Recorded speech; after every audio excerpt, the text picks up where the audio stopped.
Hello lovely YouTubers, master कुकच्या या भागामध्ये मी पूजा आपलं सगळ्यांचं अगदी मनापासून स्वागत करते. तर आज आपण आणखीन एक नवीन रेसिपी घेऊन आलेलो आहोत. आज आपण पाहणार आहोत राजस्थानची फेमस असलेली घेवरची रेसिपी. याच्यामध्ये मी अगदी छोटे बारकावे आपल्याला सांगितलेले आहेत, त्यामुळे व्हिडिओ स्किप न करता एंडपर्यंत पाहायला विसरू नका. आणि त्याचबरोबर रेसिपी जर आवडली तर कमेंट सेक्शनमध्ये सांगायला आणि लाईक आणि शेअर करायला विसरू नका. तर जास्त वेळ न घालवता चला मग रेसिपीला सुरुवात करूयात. तर या ठिकाणी तुम्ही पाहू शकता अगदी परफेक्ट असा घेवर तयार झालेला आहे. तर हा घेवर तयार करण्यासाठी आपल्याला या ठिकाणी सर्वात अगोदर आपण घेणार आहोत तूप. तर या ठिकाणी या चमच्याने मी 4 चमचे मोजून तूप घेतलेला आहे आणि तूप जे आहे ते मेल्टेड घेतलेलं आहे. जर मेल्टेड तूप नसेल तर थोडंसं गॅसवर ठेवून घ्यायचं आहे, पण कोमट बिलकुलसुद्धा होऊ द्यायचं नाही आहे. त्याचबरोबर या ठिकाणी मी बर्फ घेतलेला आहे. तर साधारणपणे 4 ते 5 आपल्याला आईस क्यूब्स या ठिकाणी लागणार आहेत. तर या ठिकाणी ज्युसरचं भांडं घेतलेलं आहे आणि त्यामध्ये पूर्ण तूप जे आहे ट्रान्सफर करून घेतलेलं आहे आणि त्याच्यामध्ये जे आपले आईस क्यूब्स आहेत ते 5 आईस क्यूब मी या ठिकाणी घेतलेले आहेत.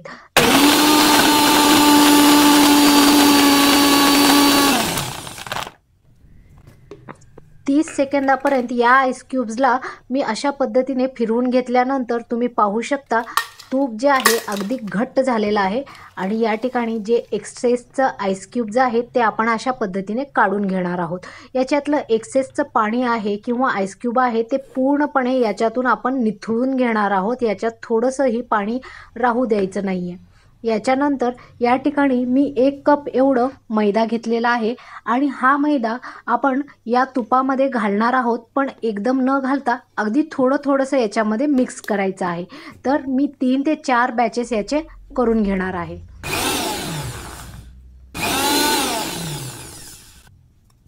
तर पहिलं बॅच आपण थोडंसं 30 सेकंद फिरवून घेतलेलं आहे आणि आणखीन थोडासा मैदा घालून आणखीन 30 सेकंद याला फिरवून घ्यायचं आहे. तर सेकंड बॅच झाल्यानंतर आता थर्ड बॅच घालून आणखीन 30 सेकंदासाठी सेम प्रोसेस आपण करणार आहोत.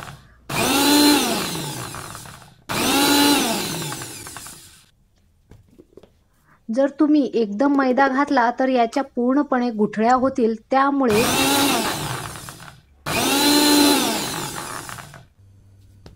आपण मैदा जो आहे 4 बॅचेसमध्ये याच्यामध्ये घालून थोडंसं फिरवून घेतलेलं आहे.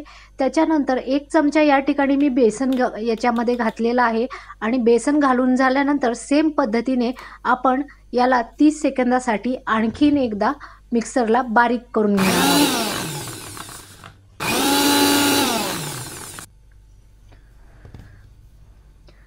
तर 30 सेकंदापर्यंत मी पिठाला थोडंसं ग्राइंड करून घेतलेलं आहे आणि या ठिकाणी तुम्हाला दाखवते अगदी दाणेदार असं टेक्स्चर या पिठाला भेटलेलं आहे. अगदी रवा वगैरे जसा असतो तसं दाणेदार याला टेक्स्चर भेटलेलं आहे.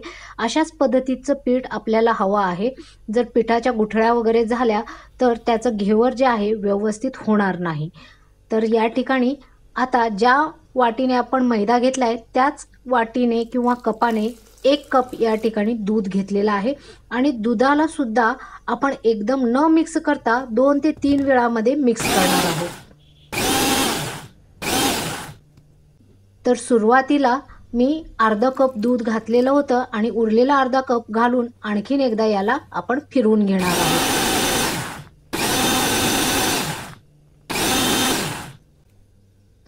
तर आता ज्या कपाने आपण दूध घेतलंय त्याच कपाने 1.5 कप या ठिकाणी पाणी घेतलेलं आहे.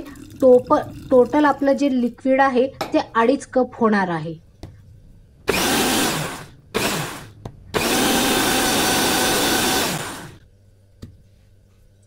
जरी तुमच्याकडे दूध नसेल तर तुम्ही 2.5 कप डायरेक्टली या ठिकाणी पाणी घेतलं तरी सुद्धा चालेल. तर पाणी सुद्धा मी एकदम न मिक्स करता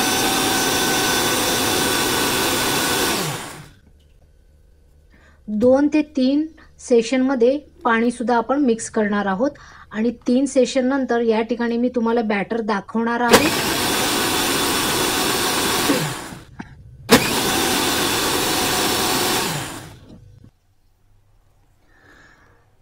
तर या ठिकाणी आता पाणी मिक्स झाल्यानंतर अर्ध्या लिंबाचा रस मी या ठिकाणी घेतलेला आहे आणि तो लिंबाचा रस याच्यामध्ये घालायचा आहे आणि फायनली आणखीन 10 सेकंदासाठी मिक्सर चालवून घ्यायचा आहे। तर या ठिकाणी आपल्या घरामध्ये जे सॉसच्या वगैरे बॉटल्स असतात ती मी घेतलेली आहे। जर तुमच्याकडे सॉसची बॉटल अवेलेबल नसेल तर तुम्ही डायरेक्टली पाइपिंग बॅग्स घेऊ शकता किंवा रिकाम्या आपल्याकडे प्लास्टिकच्या बॉटल्स अनेक वेळा अवेलेबल असतात, तर त्या बॉटलला एक छोटासा होल पाडून जरी तुम्ही वापरलं तरी सुद्धा या ठिकाणी चालेल। आता या बॉटलमध्ये मी बॅटर भरून घेतलेला आहे आणि जर तुम्हाला घेवर करायला आणखीन वेळ लागणार असेल तर हे बॅटर वर न ठेवता आपण फ्रीजमध्येच ठेवायचं आहे, नाहीतर बॅटर जे आहे अगदी पातळ होईल। आणि जर तुम्ही इन्स्टंट करणार असाल तर डायरेक्टली हे बॅटर आपण वापरायचं आहे।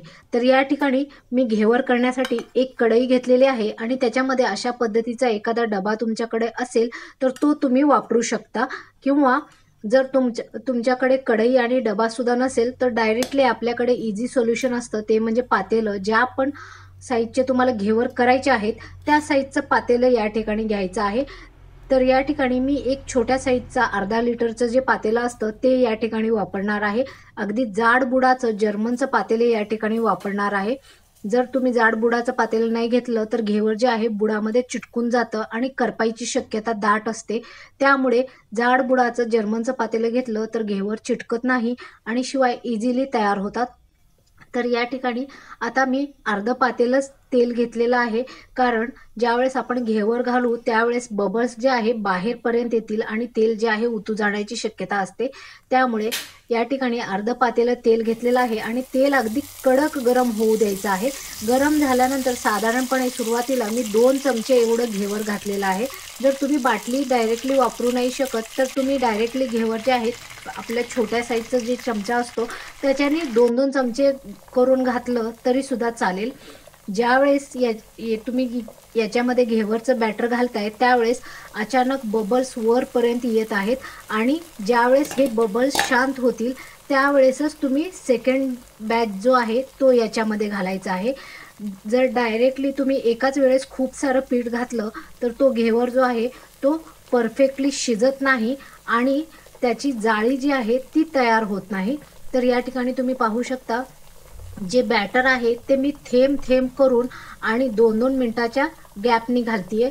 साधारणपणे जाड साईजचं एक घेवर होण्यासाठी अशा पद्धतीने तुम्हाला 20 ते 22 वेळा ही प्रोसेस रिपीट करावी लागणार आहे। तर 2-2 चमचे करून 20 ते 22 वेळा तुम्हाला हे बॅटर याच्यामध्ये घालायचं आहे। तर अशा पद्धतीने तुम्ही या ठिकाणी पाहू शकता अगदी परफेक्ट असे जाळीदार घेवर या ठिकाणी तयार होत आहे आणि एक घेवर तयार होण्यासाठी साधारणपणे 10 ते 15 मिनिटाचा वेळ लागतो। तर आता 22 वेळा मी घेवर घालून झाल्यानंतर साधारणपणे 2 मिनिटासाठी तेलाला मीडियम फ्लेमवर सोडलं होतं आणि थोडंसं चमच्याने याला प्रेस केलं तर लगेच घेवर आपोआप सुटतं। याला काहीही मेहनत घ्यायची आपल्याला गरज नाही आहे आणि त्याच्यानंतर याला थोडंसं डिप करायचं आहे तेलामध्ये आणि गोल्डन कलरवर आपण याला चाकूच्या मदतीने किंवा एखाद्या बत्तीच्या बत्तीने याला काढून घ्यायचं आहे। या ठिकाणी तुम्ही पाहू शकता साईडनी घेवरला जो आहे पूर्णपणे गोल्डन कलर आलेला आहे, वरून थोडासा व्हाईट दिसत आहे, पण घेवर जो आहे परफेक्टली आपला कुक झालेला आहे। आता यावेळेस याच्यातलं एक्सेस जे तेल आहे ते पूर्णपणे काढून घ्यायचं आहे। या ठिकाणी मी एका ताटामध्ये अशा पद्धतीने वाटी ठेवलेली आहे आणि या वाटीवर आपण घेवर ठेवणार आहोत, जेणेकरून त्यातलं जे एक्सेसचं तेल आहे ते खाली ताटामध्ये पडून जाईल आणि त्याच्यानंतर 10 ते 15 मिनिटं आपण हे तेल नितरवायला ठेवायचं आहे आणि जोपर्यंत घेवरचं तेल आपण नितरवायला ठेवले तोपर्यंत याच्यासाठी आपल्याला लागणारा पाक आणि याच्यासाठी लागणारी बासुंदी म्हणजेच आपण हिंदीमध्ये रबडी सुद्धा म्हणतो तर ती तयार करून घेऊया। तर सुरुवातीला मी रबडी तयार करून घेतीये। तर या ठिकाणी 1 लिटर एवढं दूध घ्यायचं आहे आणि या दुधाला आपण 1/3 होईपर्यंत आटवून घ्यायचं आहे। याच्यामध्ये 1 पिंच 1 चिमूट एवढंच केसर घेतलेलं आहे आणि त्याचबरोबर साखर या ठिकाणी मी 2 चमचे 1/4 सुद्धा हाफ एवढी साखर घेतलेली आहे। तर याला आता अगदी घट्ट होईपर्यंत हलवून हलवून आपण घट्ट करून घेणार आहोत। जर तुम्ही बुडातलं हलवलं नाही तर दूध जे आहे बुडामध्ये लगेच करपायला सुरुवात होते. 2 या ठिकाणी इलायची ज्या आहेत त्या मी पूर्ण स्मॅश करून घेतलेल्या आहेत आणि त्यासुद्धा याच्यामध्ये घालायच्या आहेत. तर 2 ते 3 जिन्नसच मी या ठिकाणी वापरलेले आहेत. दूध जे आहे 1/3 आपलं आटलेलं आहे. आता या स्टेजला गॅस बंद करायची आहे आणि दूध थंड व्हायला ठेवायचं आहे. जरी हे दूध पातळ वाटत असलं तरी थंड झाल्यानंतर ते अगदी घट्ट होतं. आता आपलं बासुंदी तयार झालेली आहे. तर या ठिकाणी पाक तयार करायला घेऊयात.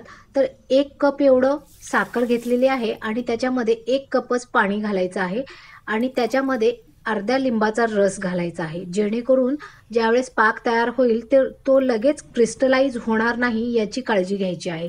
त्यासाठी आपण याच्यामध्ये लिंबाचा रस घातलेला आहे.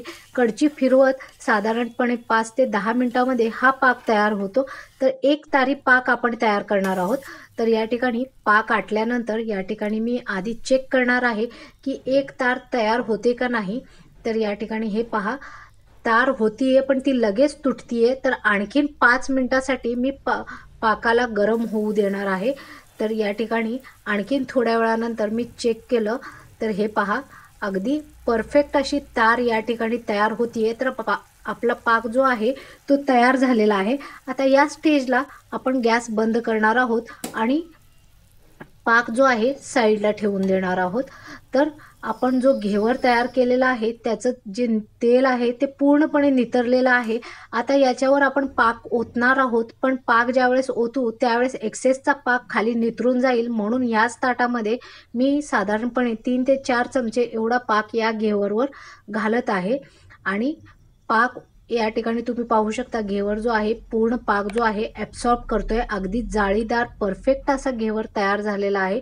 याचं टेक्स्चर पण तुम्ही पाहू शकता. अगदी आपण बाजारातून जसं विकत्रीचं घेवर आणतो तशा पद्धतीचं घेवर तयार झालेलं आहे. आता दुसऱ्या एका प्लेटमध्ये मी घेवर घेतलेला आहे आणि आपण जी बासुंदी तयार करून घेतलेली होती, जी रबडी तयार केलेली होती ती याच्यावर ओतून घ्यायची आहे.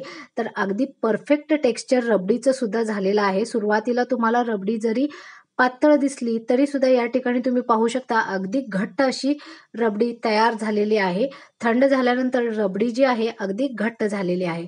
आता याच्यावर तुमच्या प्रमाणे तुम्ही याला डेकोरेट करू शकता. या ठिकाणी मी थोडेसे ड्रायफ्रूट्स, थोडंसं सिल्वर बीड आणि त्याचबरोबर टुटी फ्रुटी वापरली होती. तुम्ही हवे असेल तर गुलाबाच्या पाकळ्या किंवा त्याचबरोबर सिल्वर वर्कसुद्धा वापरू शकता. तर रेसिपी कशी वाटली ते कमेंट सेक्शनमध्ये सांगायला विसरू नका आणि त्याचबरोबर माझ्या चॅनलला अजूनपर्यंत तुम्ही सबस्क्राईब केलं नसेल तर सबस्क्राईब करायला आणि लाईक आणि शेअर करायला विसरू नका.